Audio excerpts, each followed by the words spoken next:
I did want to spend a lot of time on the Kelly project today and kind of reviewing what a good response would look like.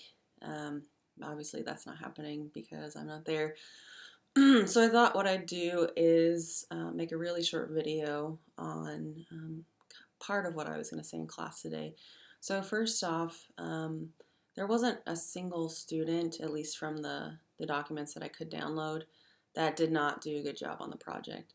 It was very evident that some people put in more work than others, but that's to be expected.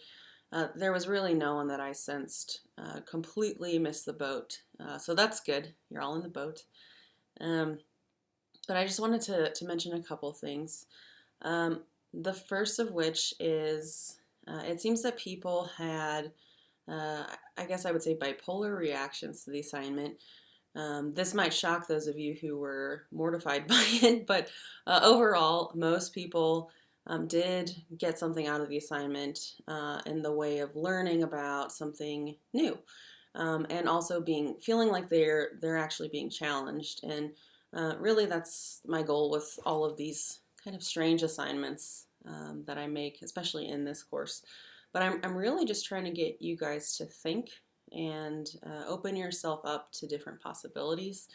So, most people found the assignment interesting, albeit challenging, and here and there were hints of frustration, and that's fine. Um, but hopefully, you walk away from the assignment realizing that you have learned more about holistic psychiatry than definitely any undergrad. So this is not a conventionally taught course. So yes, it's complicated. Yes, there's a lot. Yes, I know you're not trained in diagnostics, but I hope you do appreciate that even though it was a hard assignment, that you're going to walk away with some knowledge that you've not had before, a different way of thinking. So what else? So, interestingly, a lot of you arrived at the same diagnoses, despite the wealth of inconsistency uh, in the questionnaires that were filled out, in the self-reports. So most people diagnose Kelly with schizoaffective disorder, which is actually what I would have diagnosed him with. And we didn't spend too much time on comorbidities.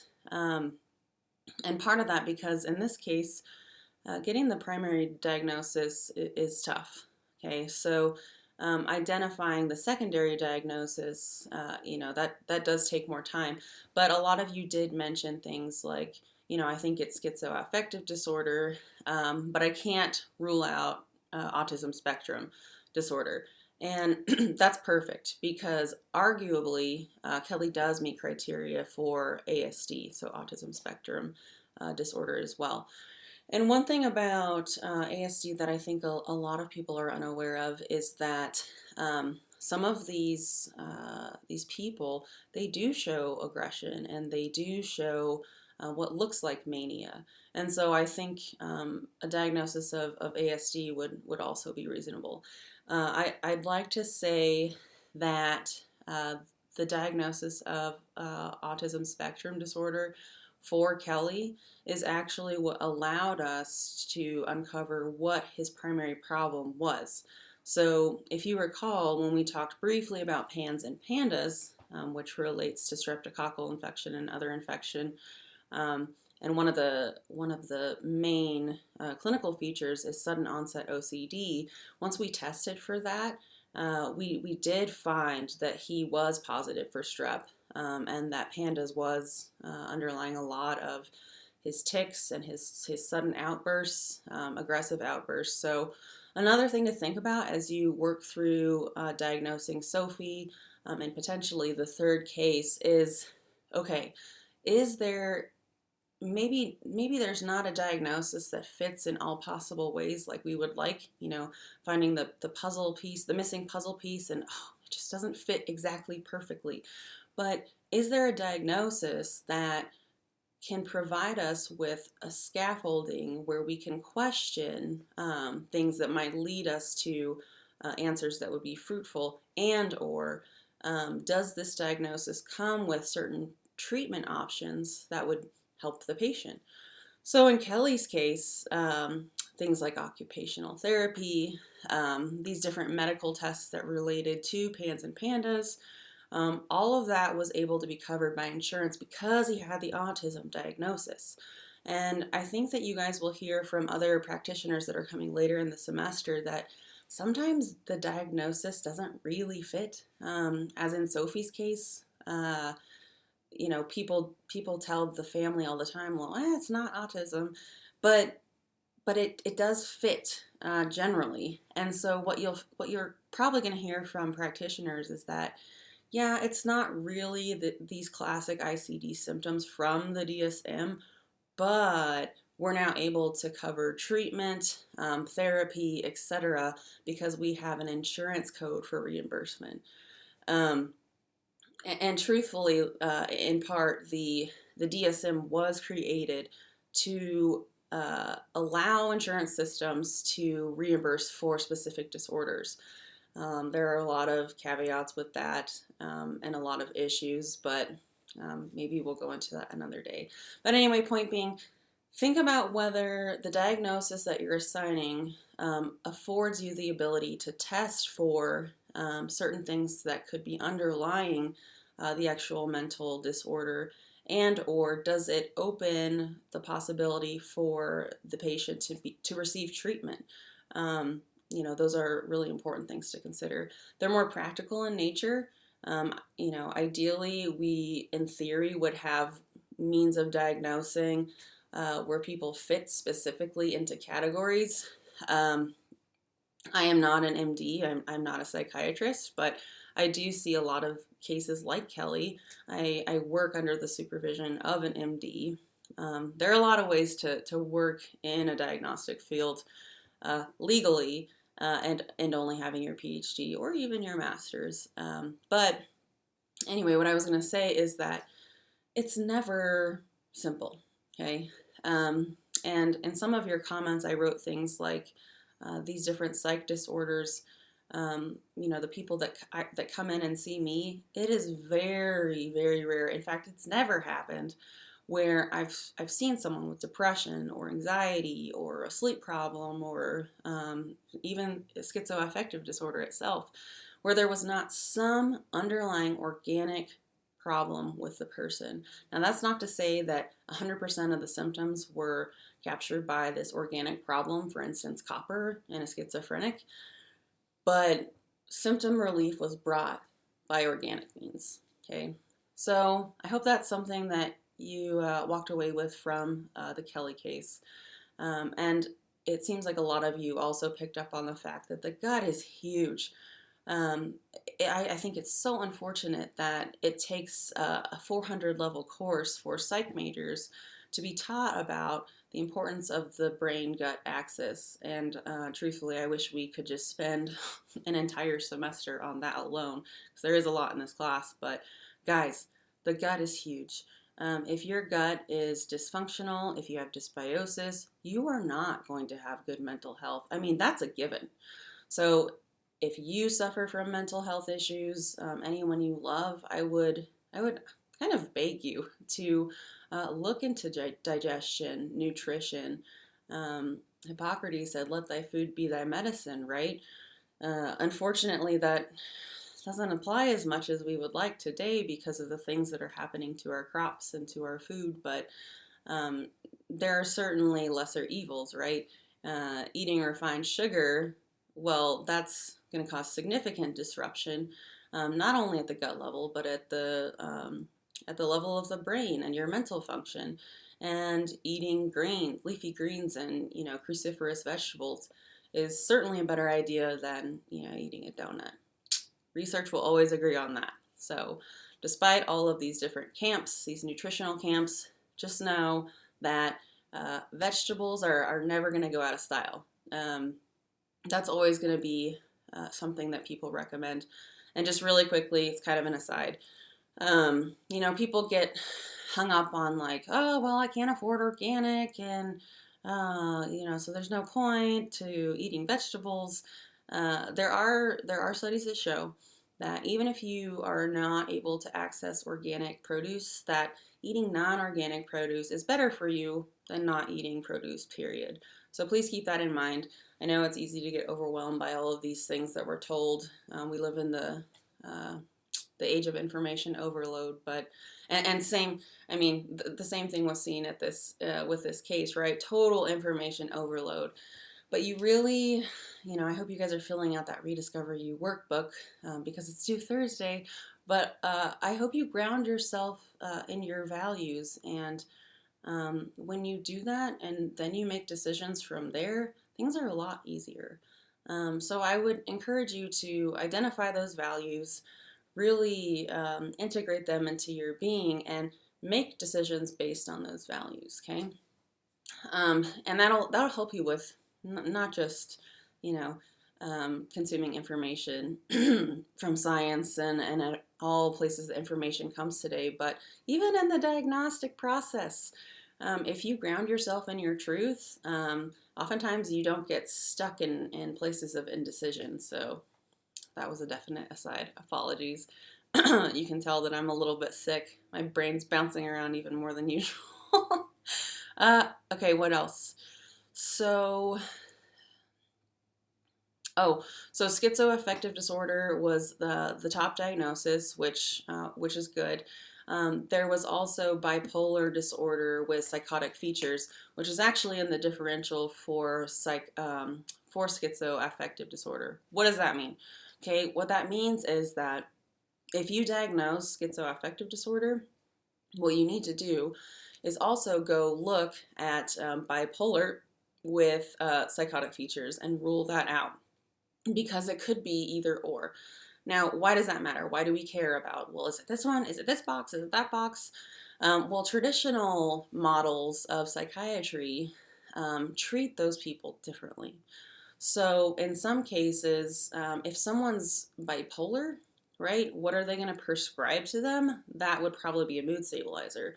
That can work for schizoaffective disorder, but traditional antipsychotics are often used. They do use mood stabilizers on occasion, but for our purposes in holistic psychiatry, what you're going to find is that at some point, the differential doesn't really matter because the treatment is so similar. So I think that might be another kind of frustration in this course. At least it would be for me. It's like, gosh, I have to spend all this time on this differential, but the treatment is not going to change as a function of whether it's bipolar 1 with psychotic features or schizoaffective disorder. Dr. Lottie. Well, that's kind of the point. I want you guys to see what traditional psychiatrists do go through, and it is not an easy process. Why? A lot of reasons, but people don't fit into boxes. They really don't. This is a holistic psychiatry class, and if you get nothing else out of this course aside from gut being important, the mind gut connection being important, I think it might be that people just they don't fit into boxes as easily as we think. Even in abnormal psychiatry or abnormal psych, um, it seems to me like your guys' experience with diagnosis is okay. Here's a little story about Sally. What disorder does she have? That's not how that works. People aren't that way. If you go into this field, you will never see Susie or Sally or whatever I said, who's like, okay, here's a snapshot of what's going on. It's a paragraph. Now what, doc? Usually you have to interrupt patients because they just want to tell you their life story. It's never simple. And putting people into boxes is difficult because people are just organically not that way. They can't truly be categorized in that way. Other diagnoses that I saw, most people were not comfortable ruling out a medical condition, and when I went through the differential myself, I wasn't comfortable either. For the purpose of this class, I do ask that you continue with that differential, even though a medical problem cannot be ruled out. You'll probably run into the same thing with Sophie. I'm still baffled by the lack of tests that have been done with Sophie, but she has some overt behaviors that are just very clear indications of what might be going on with her. So I also uploaded some videos of her artwork that her mom took. They're pretty adorable, so check them out if you can. If you don't have time, watch the fourth video. It's a tearjerker. At least it was for me. Okay, what else for the case? As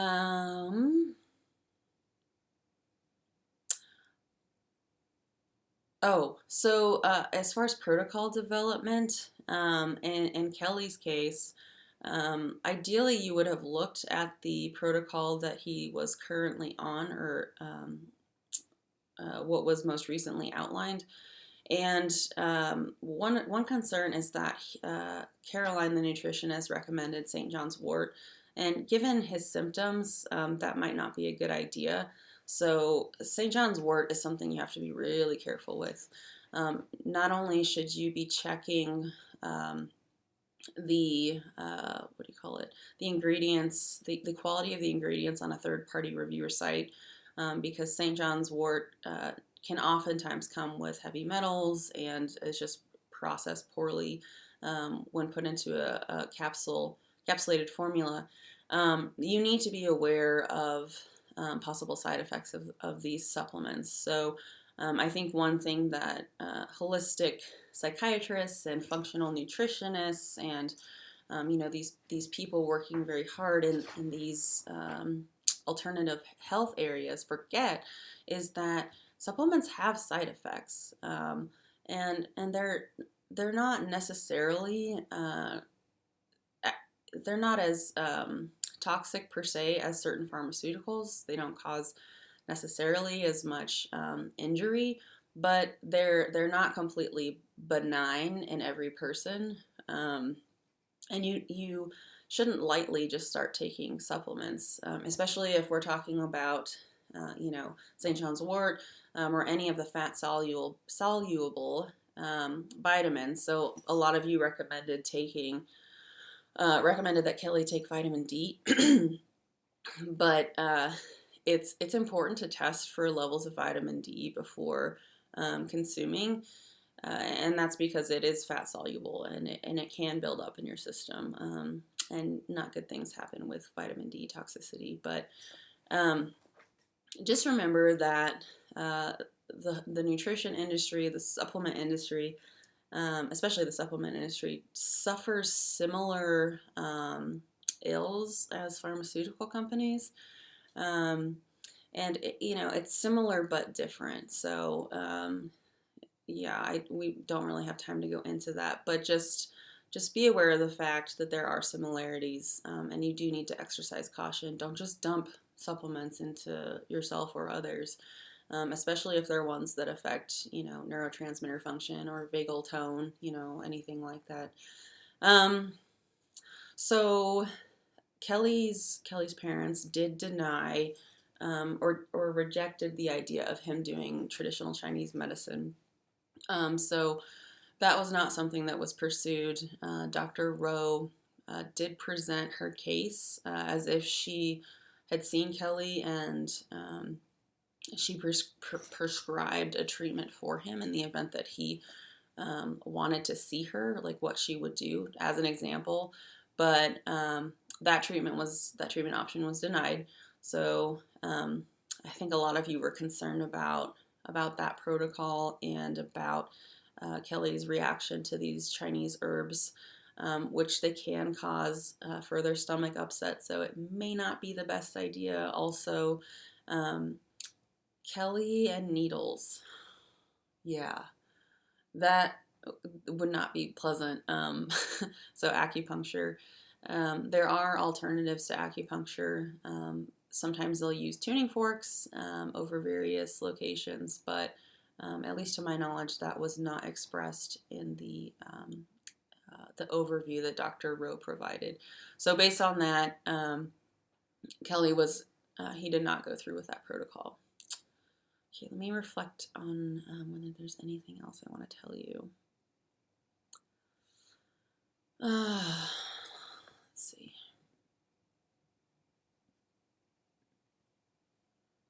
Okay, most of you, oh, this is really important. It is crucial to develop a symptom timeline with every single case study that we encounter. And, you know, a lot of you probably help others with their psychological their problems, their situations. And I would ask that when you do that, that you really consider, you know, when did this occur? You know, at what age? And you can literally draw a timeline and mark the years on it. That's what I do. And I write symptoms on that timeline. Those of you who paid attention to that timeline were able to rule out substance use etiology or a psych condition caused by drug use very quickly. Why?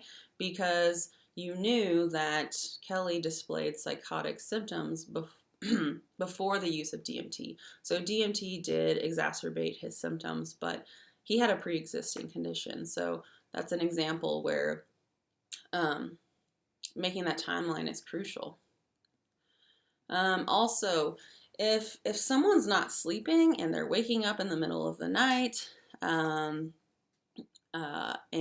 especially in Kelly's descriptions of him gasping for air, hello, that you need to rule out sleep apnea. Okay, that's probably not something that you guys have necessarily even been exposed to at all, but just know that at least in my experience, I've seen sleep apnea cause a host of not only bizarre medical conditions, but seemingly bizarre psych conditions as well, like actually seizures, hallucinations, mania, just aggression.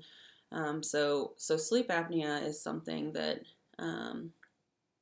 you know, nutrition and supplementation is not going to be able to fix unless it's a central issue. But nonetheless, you still need to identify that it is a central problem, after which you could follow up with whatever supplement you think might help. Okay, trauma. So we did not spend a lot of time talking about Kelly's trauma because he's already a very complex case. But in future chapters and in the guests that are coming in towards the end of the semester, trauma is going to be a definite topic. And trauma affected Kelly, you know, from the day he was born. You know, he was born into water and drowned and died. And so, you know, that's a physical trauma, but it didn't stop there. Kelly did have other traumas in his life, but it's not something for this particular case that I wanted to spend time with. It's some pretty heavy stuff, and it didn't feel appropriate for the time. But do for now appreciate the fact that trauma can manifest as both physical and psychological symptoms. And one thing that's not taught in conventional psych is that memory is actually held in places other than the brain. Okay, so let that simmer for a second. And when you meet Bill Dovell, I think that you might start to see, oh wow, okay, you know, memory really might be held elsewhere. A quick example of what I mean. Has anyone heard of the young or the woman who received a heart from a young woman who was murdered? Okay, so this young lady was murdered, and they hadn't solved the crime. They didn't know what happened, and this older woman received her heart, and she started to have nightmares about this young lady getting murdered, and she had a picture of his face. So she actually called the police, gave them the information that you know she was receiving, and in the end, they were actually able to solve the case based on her self-reports of what happened in her nightmare. Okay. So, anyways, trauma is not insignificant. Um, and trauma is probably something that you should consider in Sophie's case as well. I'm not expecting you to really say much other than, trauma may be a factor, for instance, in her OCD tendencies. Like it could exacerbate those. Um, let's see. Oh, we do have a counselor specializing in trauma that's coming in, and I would just like to say quickly, and we had you guys diagnose Kelly, and you'd seen him only him being me once or twice, and talked to his parents, and Jackie Smithy, who is a licensed professional counselor among other things. She actually will not, for instance, even touch a diagnosis until she has seen a patient for a month. And that's kind of the beauty of being a counselor, is that you can see that patient frequently before you determine whether it's a personality disorder or whatever. So that's a nice luxury as a counselor. This is getting really long. I need to go drink water.